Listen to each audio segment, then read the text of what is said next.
আসসালামু আলাইকুম এভরিওয়ান। আশা করি আপনারা ভালো আছেন। আলহামদুলিল্লাহ আমি আপনাদের দোয়াতে অনেক ভালো আছি। আজকে পবিত্র ঈদুল ফিতর। আমার পক্ষ থেকে আপনাদের সকলকে জানাই ঈদুল ফিতরের শুভেচ্ছা ও অভিনন্দন এবং ঈদ মোবারক। আমি আজকে বখতিয়ারাবাদ মালদা কলোনি ঈদগাহ মাঠে নামাজ পড়তে গিয়েছিলাম এবং যেই দেখি ফার্স্ট অফ অল ইমাম সাহেব বক্তব্য এবং খুতবা শুরু করে দিয়েছিল এবং আমি সুন্দরভাবে বসে যাই এবং ইমাম সাহেবের খুতবা শুনি এবং চলুন আপনাদেরকে একটু ইমাম সাহেবের খুতবাটা শোনাই। সকলকে সিহাতে কুল্লিয়া শেফায়ে কামিল আদিল সিদ্ক অনেক গুনাহ হয়েছে। মাঝে রমজান পেয়েছিলাম, তারপরেও অনেক গুনাহ করে ফেলেছি। ধোঁকা করে দিলেও খায়সাতের জন্য প্রাণ করে আল্লাহর কাছে আজকে ঈদের মাঠে আহ্বান করে কেঁদে চোখের পানি ফেলে দোয়া।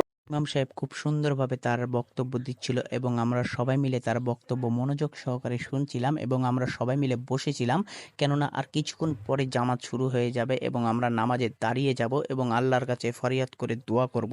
আল্লাহ যেন আমাদের সবাইকে মিলঝুল করে রাখতে পারে, সেই উদ্দেশ্যে ইমাম সাহেব খুব সুন্দর কথা বলেছিল এবং তার বক্তব্যটাও অনেক সুন্দর ছিল। তারপরে ইমাম সাহেবের সময় শেষ, তারপরে নামাজে আমরা দাঁড়িয়ে যাই এবং নামাজ পড়া শেষ, তারপরে আমরা একটু সবার সাথে কুলাকুলি করে নিই। আশা করি আমার এই ভিডিওটা ভালো লাগবে। দেখা হচ্ছে নেক্সট ভিডিওতে। আসসালামু আলাইকুম, আল্লাহ হাফেজ।